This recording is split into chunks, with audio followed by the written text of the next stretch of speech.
Halloween is right around the corner, and we take a hands-on look at some spooky events going on in the Manhattan area. And a fire that struck a local apartment building last week left many college students with questions about renting.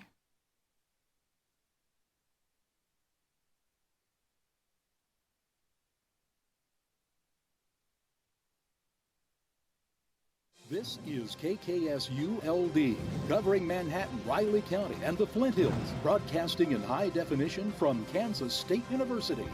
You're watching Channel 8 News. Welcome to Channel 8 News from Manhattan. I'm Vanessa Vlasic. And I'm Rachel Tucker. Nearly 100 tenants at Founders Hill apartment complex lost their home over a week ago. Many local landlords require renters insurance. However, Founders Hill does not. Those without insurance feel the impact of their decision. Channel 8 reporter Braxton Jones has the story. It's silly for 10 to 15 to 20 bucks a month, depending on how much coverage you want, to not pay for something that's going to protect you. On October 17th, 91 people were forced out of their homes due to a fire at Founders Hill.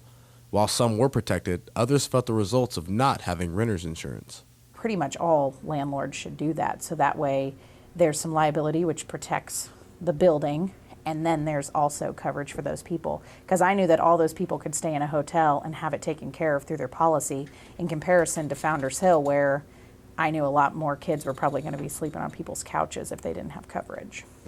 I met with a former tenant of Founders Hill, CJ Smith, who took a gamble on not having insurance and was in disbelief of his odds. First of all, I just want you to kind of take me back to that day of the fire, your apartment. Were you home at the time of the fire? Actually, during the time of the fire, I was at the library. I had just sat down and started doing some homework, and my phone went off. And I checked, and my roommate had texted me and said, are any of you guys home? The building's on fire. And at that point, I was thinking, you gotta be kidding me. When you pulled into the parking lot that day, what was kind of your initial reaction? Where am I gonna live now? What do I have in there? I'm not sure exactly what I have. And I had an autographed guitar pick from one of my favorite musicians, and I had a journal that was given to me by an ex-girlfriend that meant a lot to me. So what were some of the measures you took? Did you just automatically go to this friend's house? Did you contact an insurance person? You know, once the fire was put out, we tried to find a new place to live. I didn't have renter's insurance because it wasn't required, and with insurance, it's a risk. Smith says he has risked a lot in his life, but in this situation, he's simply playing the cards he was dealt. There were people who lost everything, so it was sad watching everybody else being affected by it, because I was one of the lucky ones. In Manhattan, Kansas, I'm Braxton Jones, Channel 8 News. Smith was able to find new home within University Crossing, while many other residents moved to Chase Apartments for a discounted rate. This election cycle is engaging young voters like never before.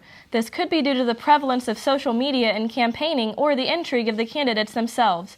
Young voters ages 18 to 29 make up 31% of the overall electorate, but only 46% of them voted in the last presidential election. All parties are gunning for both the approval, engagement, and ultimately the votes of these young voters. Laura Ingram, political radio host, believes that it is not just important for young voters to vote, but to do more than that. A lot of young people are just worried about getting through daily life on college campus. They're worried about getting decent grades, they're worried about job interviews, they're worried about, keeping their families together back home. I just think there are a lot of competing concerns on college campuses. And if you think there's a lot on the line for the country and you have a strong opinion, then go out and vote. If you're hungry for some baked goods, the Bakery Science Club has you covered. Every Wednesday, the club puts on a bake sale to raise money for their organization. The bake sale includes everything from bread bowls to monster cookies. The sale takes place either inside or outside of Schellenberger Hall, depending on the weather. The money raised from the bake sales is really beneficial for Bakery Science Club members and helps them to be able to travel to conferences. We're raising money for the Bakery Science Club, and it helps bakery science and non-bakery science students go to Chicago to the ASB Baking Conference. If you want to help the club raise money or get yourself a treat, another sale will take place next Wednesday from 3 to 5 p.m. at Schellenberger Hall. Less than a month after taking command of Fort Riley, General Joseph Martin is set to oversee the deployment of at least 500 soldiers, stationed at the Army base. Martin takes over command after the Army removed former Commander Major General Wayne Grigsby in late September. The soldiers deployed from Fort Riley will head to Iraq and act in an advisory role to help train and assist Iraqi and coalition forces in the area, counter ISIL operations, and focus on retaking the city of Mosul, an operation which will begin earlier this month. K-State Farmers Market was yesterday, and there was a variety of goods produced locally by K-State students. Channel 8 reporter Hannah Wirtz has more. The Wildcat Wellness Coalition and Union Program Council put on the K-State Farmers Market outside of Bosco Student Plaza yesterday. The vendors included student organizations, K-State students, and faculty. A variety of goods were available for purchase, including food, jewelry, pumpkins, and ceramics.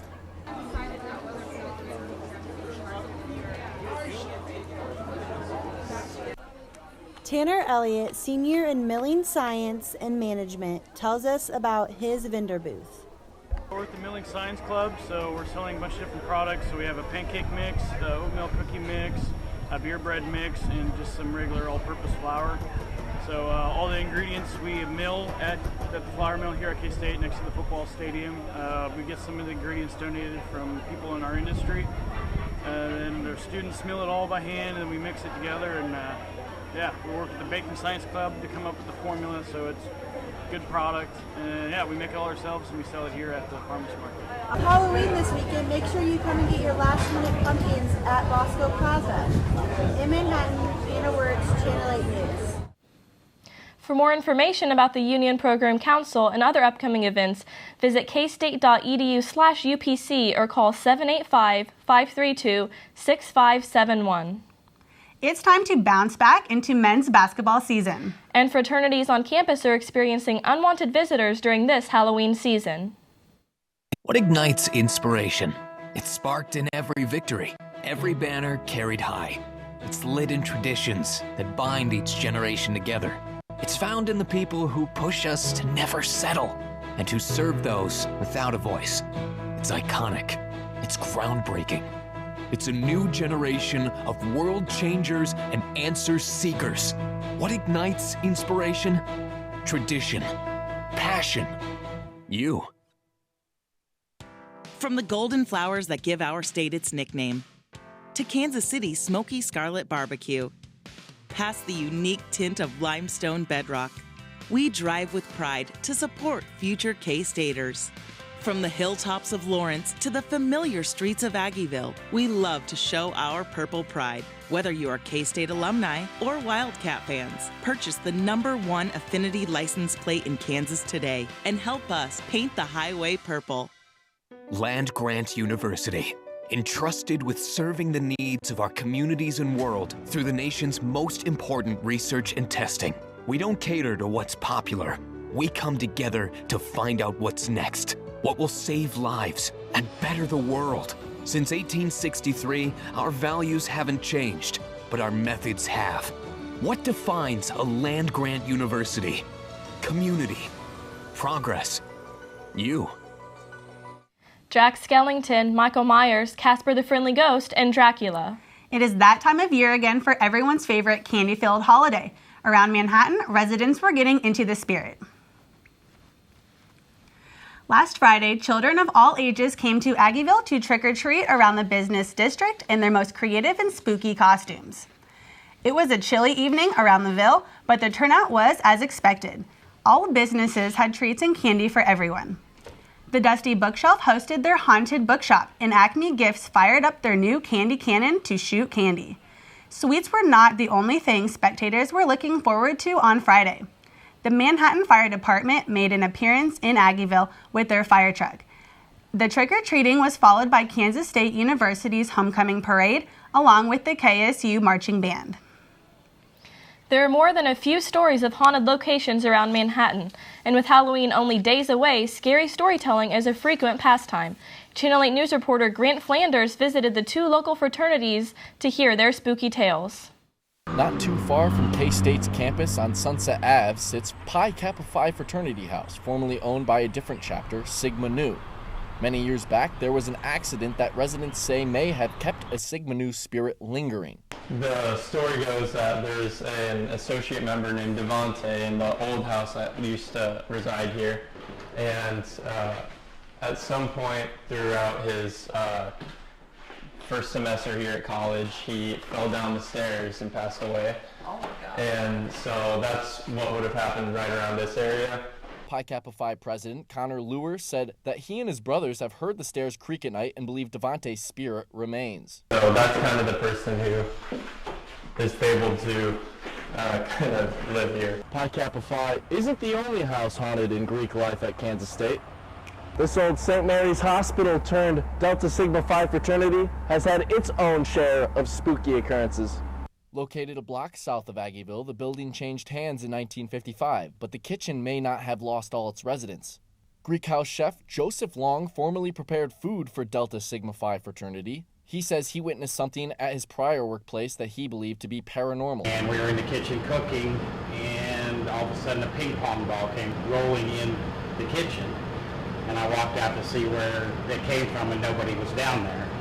On that particular house, their ping pong table is on the 3rd floor. At this time of year, people are sometimes more attuned to the supernatural. I would imagine that's probably one of the most haunted places around. It's hard to prove whether spirits reside among us, but with Halloween right around the corner, residents of these houses are hoping for more treats than tricks. In Manhattan, Grant Flanders, Channel 8 News.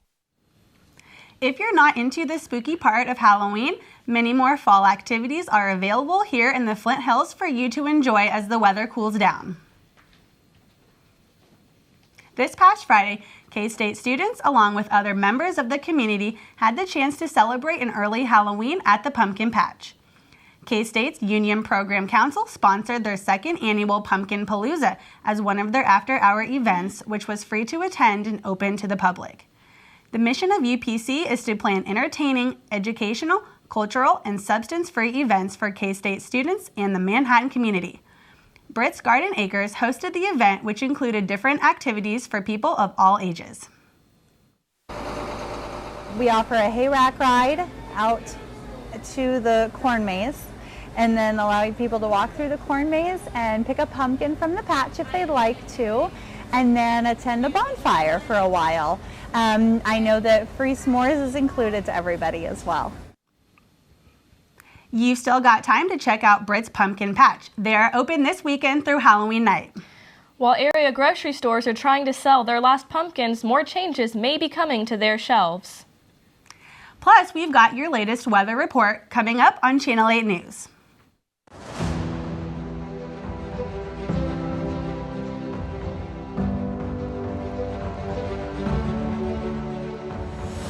I know a spot that I love full well.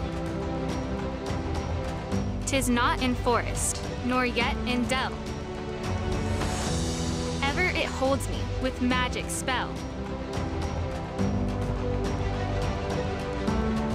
I think of thee, alma mater.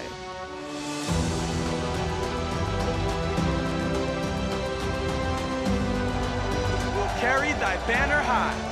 Long, long, may thy colors fly. Loyal to thee, thy children will swell the cry.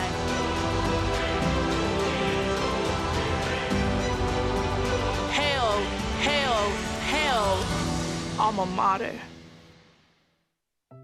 Family is everything. They're the reason you work so hard and your motivation to reach for more. Your K-State family offers a way to get that degree you've always wanted. Kansas State University Global Campus provides flexible online learning and professional development opportunities. We'll be there when you're ready. Enroll now for K-State Global Campus. Always on, always there. Along with the leaves and seasons, the temperature is changing as well. Channel 8 weather reporter Hannah Wirtz is here to give us a look at how the weather will affect your weekend festivities. Hannah? Thanks, guys. Taking a look at our national temperatures, we have 60 up here in Seattle. We have 82 in Los Angeles, 72 in Kansas City, 86 in Dallas, 52 in Chicago, 50 in New York, and 78 in Atlanta. Taking a look at our national map, over here it's cloudy. Down here is partly sunny. We have sun in Kansas and sun down in Texas. Over here it is cloudy. In New York it is a little bit rainy, and down here we have cloud with a little bit of sun. Taking a look at our Kansas map, we have 81 in Sherman County, 81 in Meade County, 77 in Clay County, 77 in Sedgwick County, 73 in Jefferson County, and 76 in Montgomery County. Taking a look at our 5-day forecast, today the high is 77 with the low of 56. Friday, the high is 82 with a low of 58. Saturday is the high with 78 and a low of 48. Sunday, a high of 72 and a low of 55. And on Halloween, we have a high of 80 with a low of 49. Now back to the desk. Thanks, Hannah. You know, Vanessa, weather's not the only thing changing around here. Some big changes occurred at the homecoming game this past weekend. You're right, Rachel. The new student ambassadors were announced. Mario Garcia and Paige Engel will take over for Hunter Post and Mandy Marchesini in January. We have the pleasure of having Mandy in the studio with Channel 8 reporter Braxton Jones. Braxton? Thanks, Vanessa. I'm here with Mandy Marchesini, the current student ambassador. First of all, thank you for joining us. Could you just kind of walk us through a little bit? What are the responsibilities of a student ambassador? So student ambassadors, they go to approximately 20 events from the K-State Alumni Association. So you go to student recruitment events, alumni student events. At the alumni events, it's really cool because the students that go get scholarships, which is awesome. You serve as the student face of K-State and just talk about current events. We've been talking about the construction a lot and just a lot about what it's like to be a current K-State student.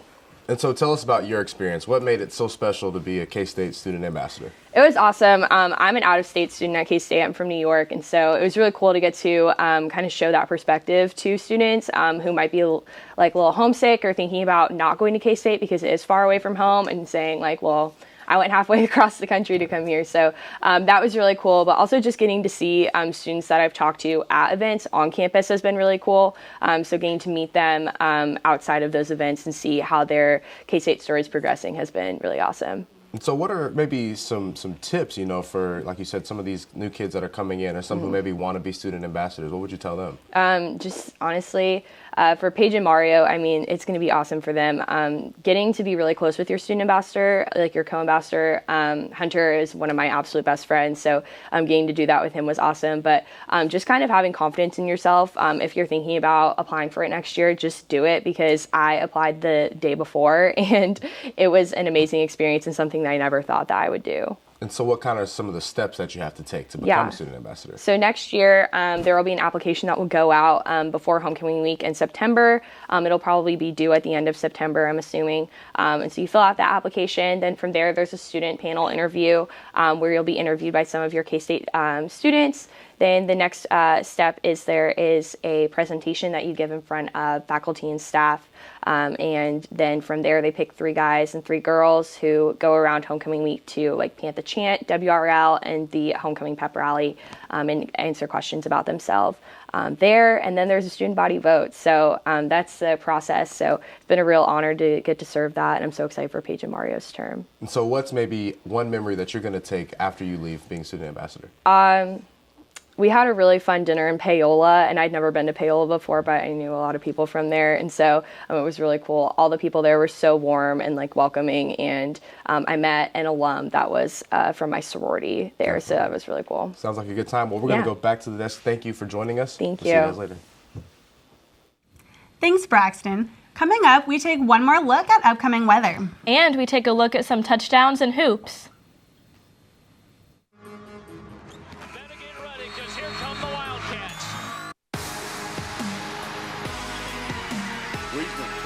Oh my goodness, in the zone!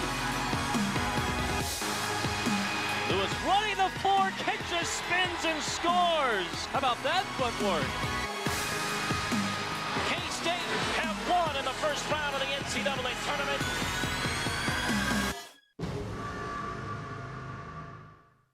The heart-pounding roar, a sea of purple, wielding twists and turns, a sincere smile, a simple phrase.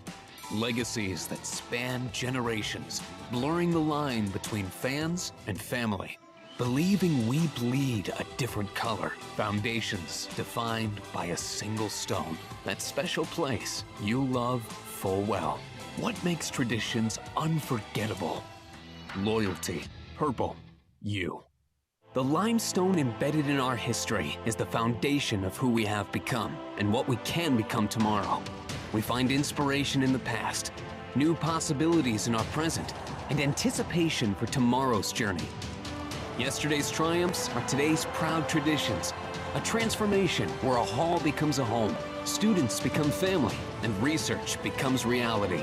How do we build upon K-State's strong foundation? Innovation, collaboration, you. In a town like Manhattan, athletics play a big role in the community. Let's turn it over to sports anchor Kevin Bartram for all the insight. Kevin? Thanks, girls. There's a big news in the Little Apple. The Manhattan High School boys and girls cross-country teams are state-bound. Last Saturday, Manhattan High hosted regionals at Warner Road, Manhattan. Manhattan competed against 8 other schools, knowing that only the top 3 teams and the top 10 individuals qualify for state. Manhattan High was the favored team to take home the gold. The girls team competed regionals with second place, and the boys took home the gold. The high school is busting up a pep club and heading to cheer on the cross-country teams this Saturday at Rimrock, Kansas. Coach Susan Melgares is looking forward to having another pep section to cheer on both teams. The girls 5K runs at 11 a.m. and the boys team runs at 11:40 a.m. Both teams are running for the gold. No, I think it's key that they really are getting strength from each other. And again, the pack, if you keep your runners close, they don't have to be in front. You don't necessarily have to have a front runner.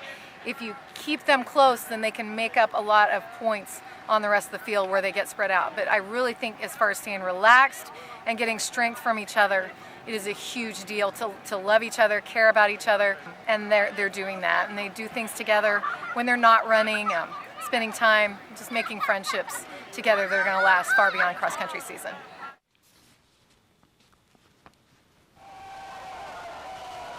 Moving over to Bill Snyder Family Stadium, there was a special occasion this weekend. Homecoming. Alumni, fans, and students made their way to the stadium to watch the Cats take on the Longhorns. We love coming to the games because it's a great atmosphere, and we're looking forward to beating Texas today. Homecoming's even better. You got floats going around, student body's really excited, a lot of people back in town, so that's what we love about homecoming. The Wildcats defeated the Longhorns on homecoming with a final score of 24-21. The Cats improved to 4-3 on the season and travel to Iowa State this weekend to take on the Cyclones. K-State men's basketball season is finally back, and they will have their first game this Friday at the Bramlage Coliseum at 7 p.m. against Pittsburgh State. From open scrimmages to playing in Europe, the team has been working hard in preparation for the season. Head coach Bruce Weber is focused on making it to the postseason after failing to do so in the past few years. Oh, I think it's very important. You know, important for our program, important for our guys, important for our seniors. You know, there's no doubt about that. I mean, that's your goal when you get into you're in college basketball. You know, unless you're just you're taking a new job and you're totally rebuilding or something. You know, every year the realistic goal is to get in the tournament, and that's important. That's all we have for sports this week. For more information on your favorite Wildcat teams, make sure to check out www.kstatesports.com. I'm Kevin Bartram. Back to you guys at the desk. Thanks, Kevin. So, Rachel, have you picked out your Halloween costume yet? I'm actually going to be going as a Ghostbuster this year. How about you? Oh, I really like that. Yeah, I think I'm going as Batman. I just have to get my cape first. Oh, that'll be really fun, yeah. I know. I'm really looking forward to this weekend. It should be really fun. For sure. We will hear from weather anchor woman Hannah Wurst again, so we know what we will need to dress up, how we need to dress for our festivities. The limestone embedded in our history is the foundation of who we have become and what we can become tomorrow. We find inspiration in the past, new possibilities in our present, and anticipation for tomorrow's journey. Yesterday's triumphs are today's proud traditions. A transformation where a hall becomes a home, students become family, and research becomes reality. How do we build upon K-State's strong foundation? Innovation, collaboration, you. I'm Kathleen from Meiningen, Germany. I'm Ginger from Overland Park, Kansas. I've traveled to London and saw the Parliament, studied in Mexico City, spent the summer in Austria, went skiing in the Alps, and I visited the Eiffel Tower in Paris. Well, I've been to the world's largest ball of twine. Can we go? Of course! Become an international buddy today and develop new friendships and experience different cultures. Up next, the world's deepest hand-dug well. Is it near the Grand Canyon? Our community is more than a group of people. It's a place where the golden rule becomes the purple rule. It's recognizing the value of every individual and affirming the importance of diversity. It's freedom to have a different perspective. It's honesty underscored with understanding. It's becoming a piece of the greater good. We are many, we are one. Most of all, we are family. What defines the K-State community? Compassion, honesty, you. Cage-free eggs will soon be finding their way onto more shelves and into more restaurants than ever before. Companies such as Walmart, McDonald's, and many more have pledged to begin sourcing their eggs from cage-free hens. Scott Beyer, professor of animal sciences and industry, talks about this overall push to cage-free eggs and the potential impact that this will have on egg producers and consumers. It will affect cost. We need new technology. It's more expensive technology. It's a more expensive housing system. It's a slightly more expensive requirement in labor. It's a little more expense in feed cost. And you add all those little expenses here and there, and pretty soon they become a little more significant than you would think. Currently, there is no set definition regarding cage-free, but the term refers to the ability of birds to move around freely within a facility to feed, nest, and socialize. For Beyer, the benefits of a cage-free do bring risks of injury from flying, eggs in the wrong location, greater feeding costs, and even cannibalism. The purpose of a cage was to get rid of some of those problems. And now we're going back to some of those problems. I think we're a pretty smart group of people, and I think we can deal with it, but it's going to take a little time. 2025 is shaping up to be a big year for egg producers across the country. For more information on the cage-free movement, visit ams.usda.gov. So Hannah, how's the weather looking for Halloween? On Halloween, it'll be about 70 degrees, so perfect weather for all those trick-or-treaters. Awesome, sounds nice. Great, I'm looking forward to it. Thanks for watching Channel 8 News. Make sure to tune in next week so you don't miss any of your local Manhattan, Ogden, and Riley County news. Have a great day.